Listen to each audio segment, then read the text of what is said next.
ڈیجے والے سے بات اس کے لیے کیا معلوم اللہ تعالیٰ سے ہدایت دے. السلام علیکم ورحمۃ اللہ وبرکاتہ. وعلیکم السلام ورحمۃ اللہ وبرکاتہ.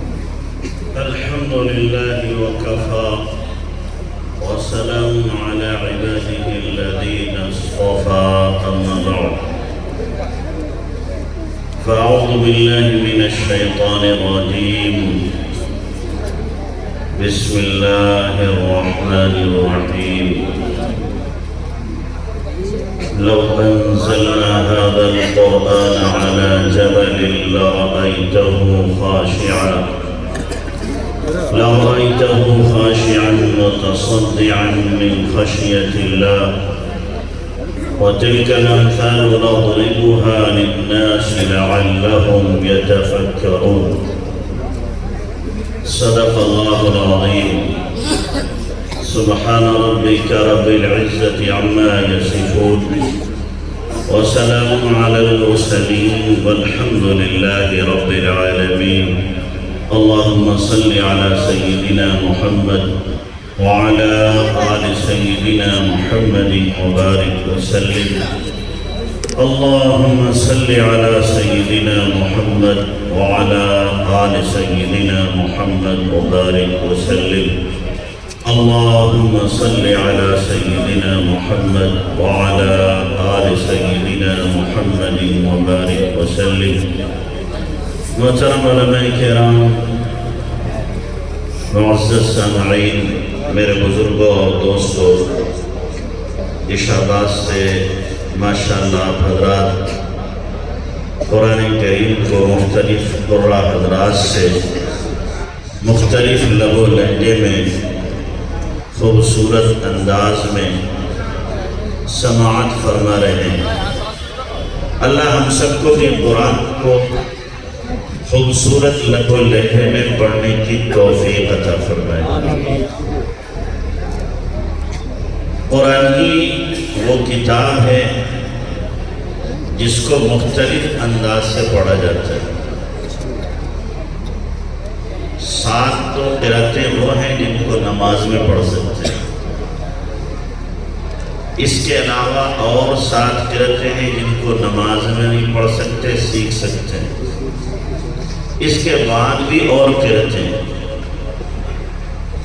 بہرحال قرآن کو اللہ تبارک و تعالیٰ نے احسان فرما کر ہمیں عطا فرمایا ہے. ہم کوشش کریں کہ قرآن ہمارے اندر اترے. قرآن ہم پڑھتے تو ہیں مگر سمجھتے نہیں. سمجھتے ہیں تو عمل نہیں کرتے.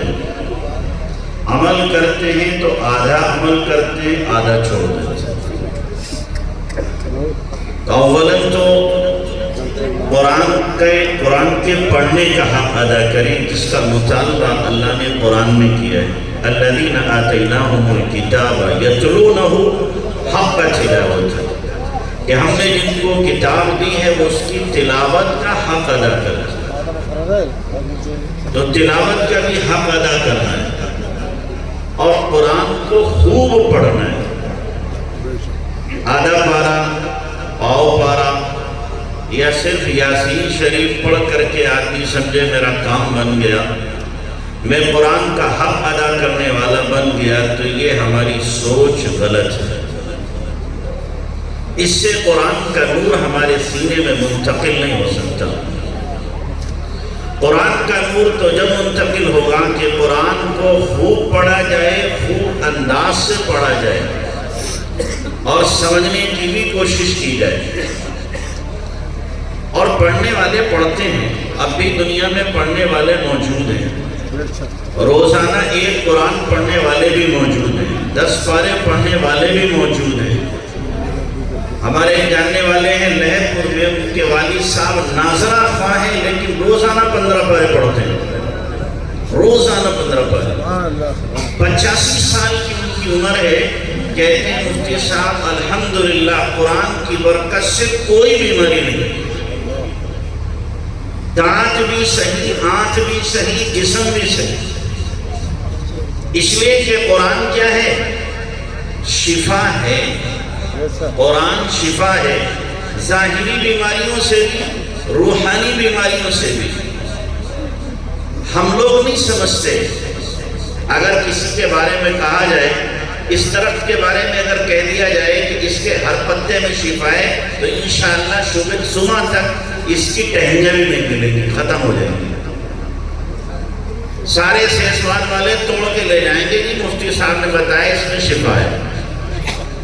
اب ہم کہہ رہے ہیں، اللہ کہہ رہا ہے قرآن میں شفا ہے، ظاہری شفا بھی ہے، باطنی شفا بھی ہے، لیکن یہ بات ہمارے دلوں میں نہیں اترتی، ہماری حلق سے نیچے نہیں جاتی۔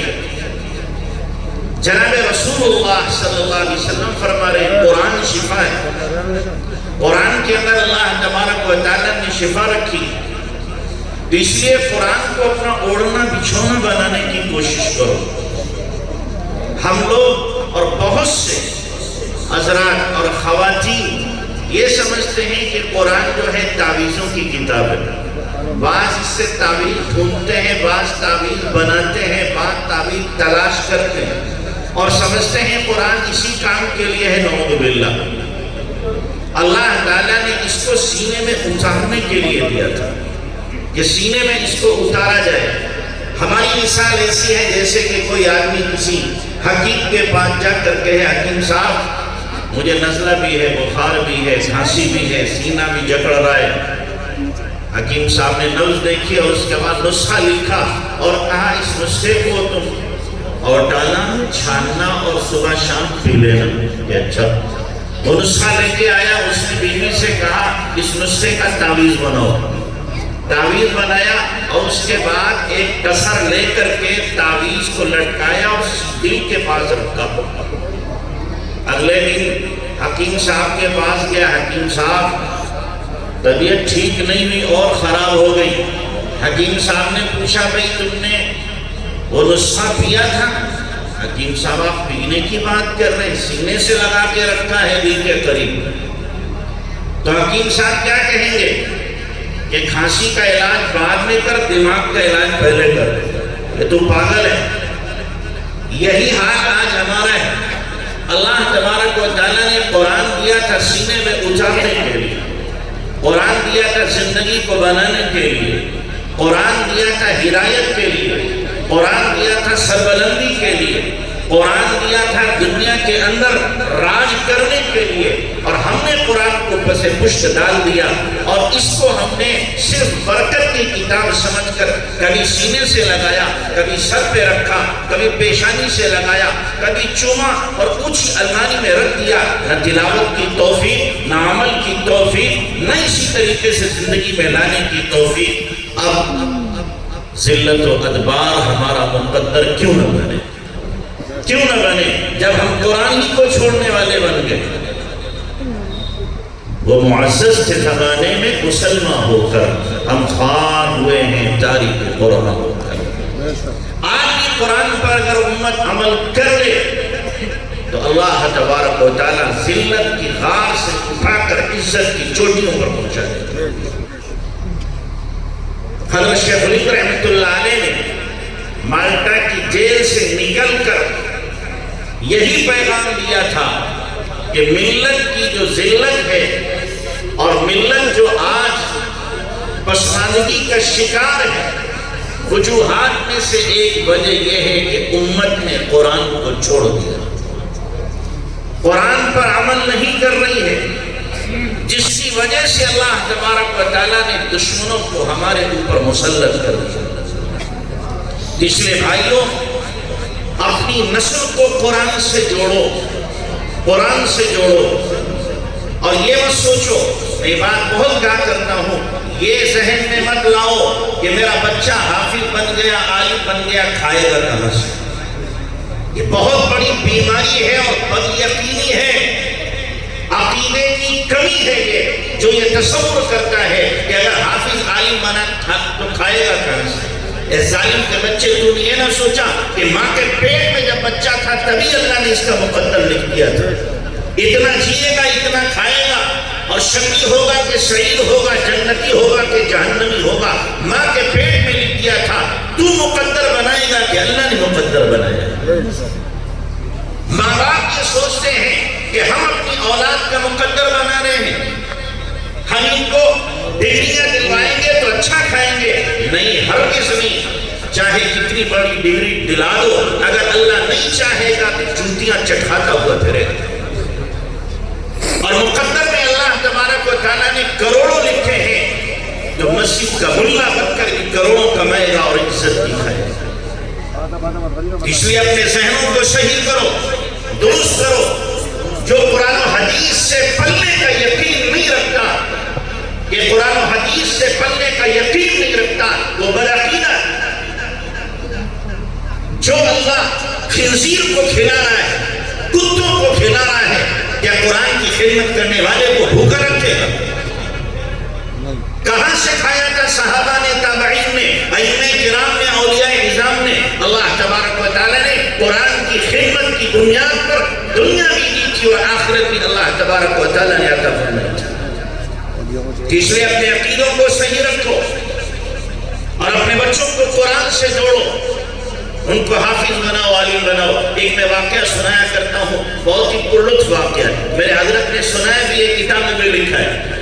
حضرت ایک ملنے والے تھے مدینہ منورہ میں، ان کے 9 بیٹے تھے اور وہ عجیبی آدمی تھے، انہوں نے 9 کے 9 بیٹوں کو عالم، حافظ، قاری، مفتی بنا دیا، 9 کے 9 بیٹوں کو۔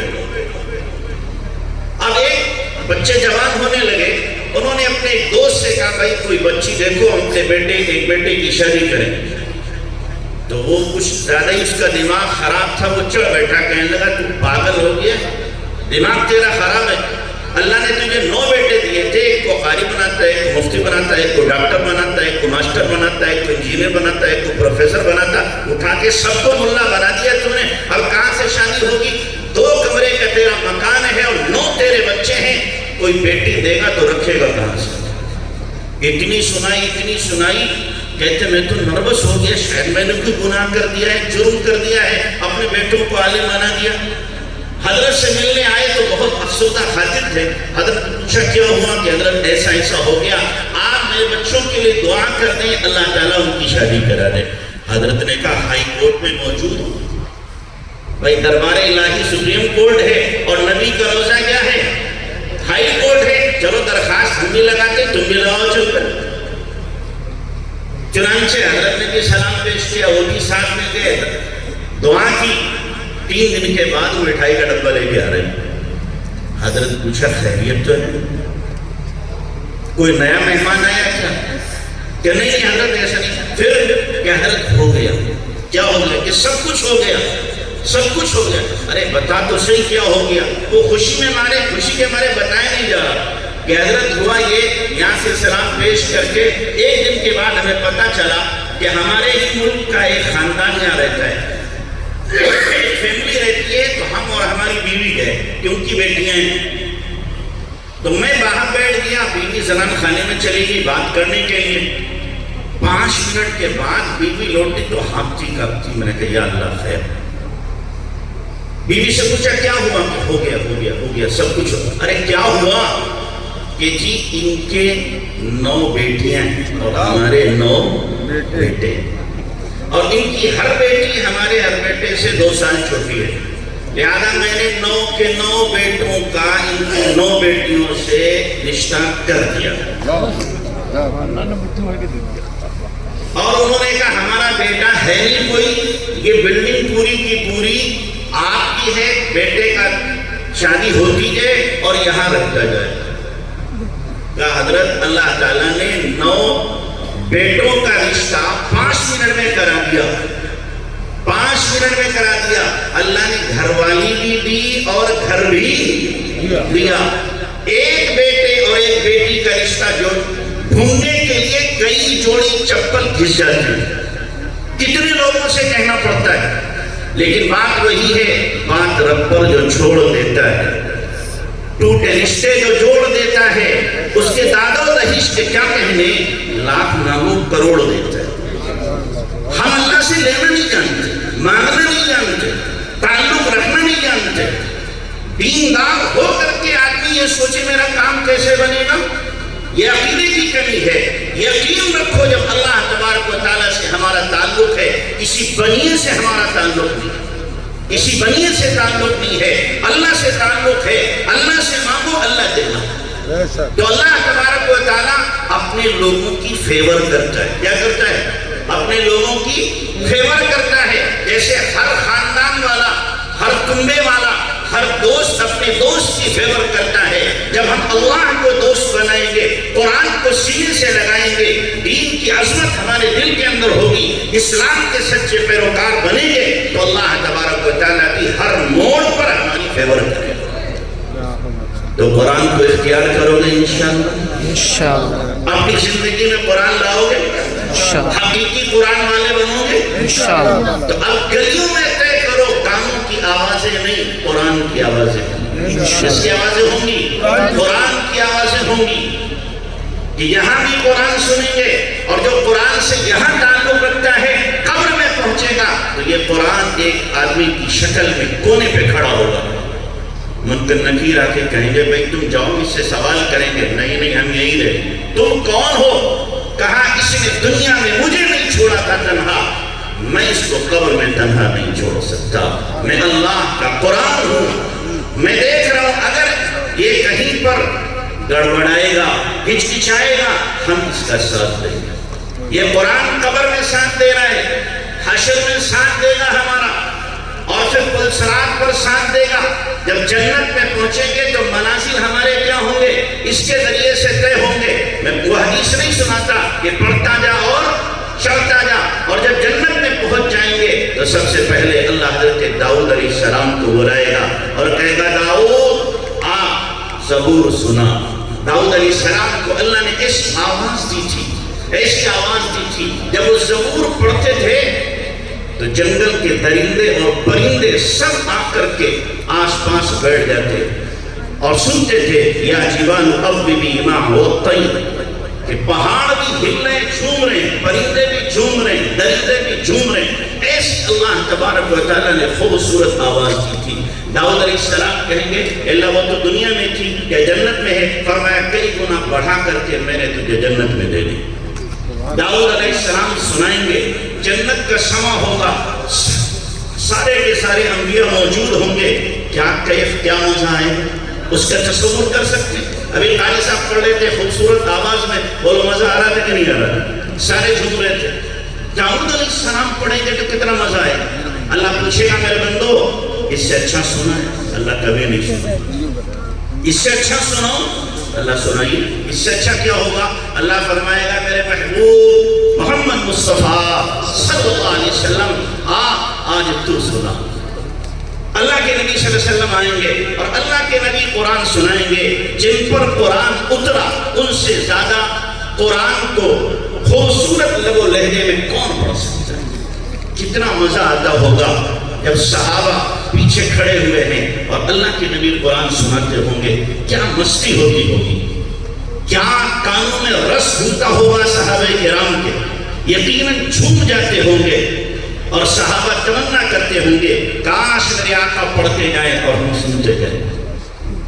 تو اللہ کے نبی سنائیں گے، اور جب اللہ کے نبی سنائیں گے تو پوری جنت جھوم جائے گی، مست ہو جائے گی، موسیقی جنت میں چل رہی ہوگی، یہ پتے آپس میں ٹکرائیں گے تو موسیقی کی آواز بنے گی۔ اللہ کے نبی جب خاموش ہوں گے، اللہ پوچھے گا ایسا کبھی سنا؟ اللہ کبھی نہیں سنا۔ اس سے اچھا سناؤ؟ اللہ اس سے اچھا کیا ہوگا؟ اللہ کہے گا رضوان پردے ہٹا دے، میں اپنے بندوں کو سناؤں گا، میں اپنے بندوں کو سناؤں گا۔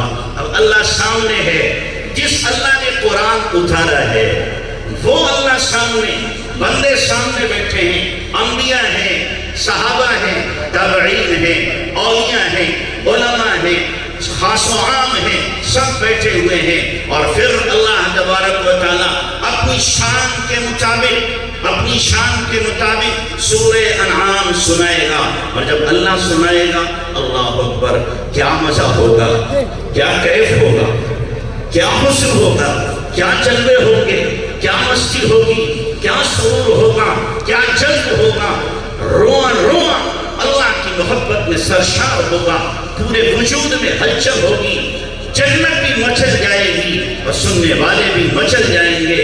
اللہ کی آواز صرف کانوں سے سنائی نہیں دے گی، پورا وجود سنے گا۔ جیسے موسیٰ علیہ السلام پر جب وحی اتری تھی صرف کانوں سے نہیں سن رہے تھے، جب اللہ نے کہا تھا اننی انا اللہ لا الہ الا انا فاعبدنی واقم الصلاۃ لذکری ان الساعۃ آتیۃ اکاد اخفیہا لتجزا، یہ الفاظ صرف موسیٰ علیہ السلام نے کان سے نہیں سنے تھے، پورا وجود سن رہا تھا۔